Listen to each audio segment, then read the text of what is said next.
Hi friends, అందరూ బాగున్నారా? నేను బాగున్నాను. ఈరోజు దెబోరా కిచెన్లో నేను ఏం చేయబోతున్నానంటే పొన్నగంటి కూర చేస్తున్నాను. మేము చర్చికి వెళ్ళేసి వచ్చాము, కానీ వీడియోలు చేయాలంటే అయితే లేదు. చుట్టుపక్కల బాగా సౌండ్లు, చాలా డిస్టర్బెన్స్ ఉంది. ఇప్పుడైతే మా తొట్లాలో పొన్నగంటి కూర ఉంది, తెంపదాం. చూడండి, రండి.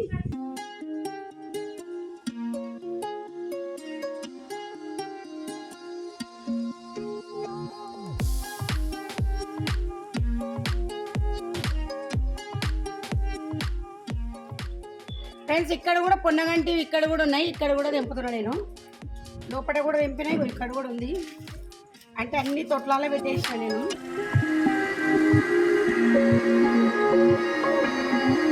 ఇంట్లో పసుపు చెట్లు కూడా ఇట్లా పెద్దగా అయిపోయినాయి.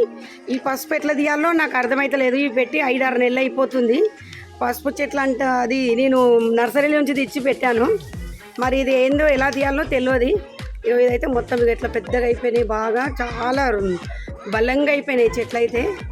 ఓకేనా? మీకు ఎవరికైనా తెలిస్తే ఈ చెట్లు ఎన్ని రోజులు తీయాలో కామెంట్ చేయండి ఫ్రెండ్స్.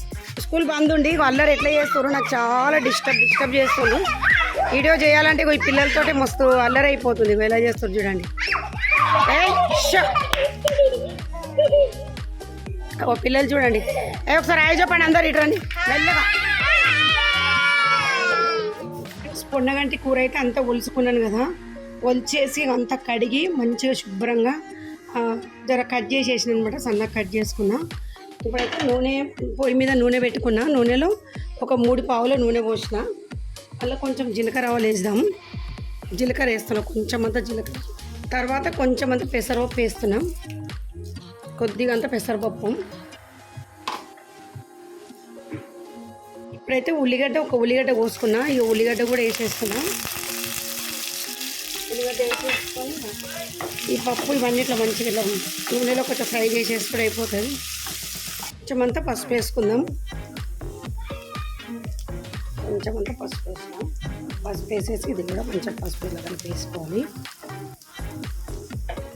ఏదైతే పొన్నగంటి కూర ఉందో ఇదైతే మనం ఇలా వేసేసుకుందాం.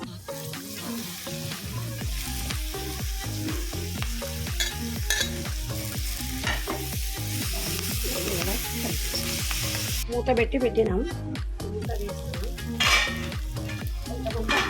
ఈ టమాటాలు వేసేస్తున్నాం, 2 టమాటాలు. కొంచెం అంత ఉప్పు, కొద్దిగంతా కారం వేద్దాం. చేతితో వేసేస్తున్నాయి కదా. ఇక్కడ ఏంటంటే ఎవరిలో లేదు, ఎప్పుడు వస్తుందని భయం అవుతుంది. కాపీ చేసేస్తున్నాం. ఇప్పుడు మూత పెట్టేస్తున్నాం ఫ్రెండ్స్. మూత తీసి పక్కన పెడుతున్నాం. ఈ కూర అయితే మంచిగా మెత్తగా దగ్గరకు అయిపోయింది. నేను కొన్ని నీళ్ళు వేసి ఉంటాను అనమాట. కొద్దిగా నీళ్ళు వేసినా చూపించలేదు, కానీ ఎందుకంటే ఇది మెత్తగా కూరలాగా కావాలంటే మనం కొన్ని వాటర్ వేసుకోవాలి.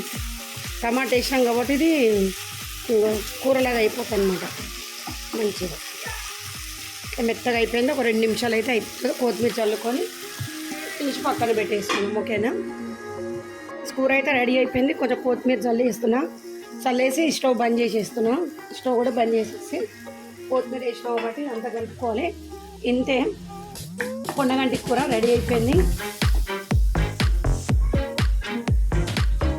ఫ్రెండ్స్. కూర అయితే రెడీ అయిపోయింది. ఓకేనా? నేను బాయిలోకి ఇది కూడా తీసేసిన. పొన్నగంటి కూర రెడీ అయిపోయింది. చాలా బాగుంది, కంటికి చాలా మంచిది, హెల్త్కి చాలా మంచిది. ఓకేనా? ప్లీజ్ ఫ్రెండ్స్, వీడియో చూసి లైక్ చేయండి, షేర్ చేయండి, సబ్స్క్రైబ్ చేయండి. మళ్ళీ ఒక వీడియోలో మళ్ళీ కలుసుకుందాం. Okay, bye.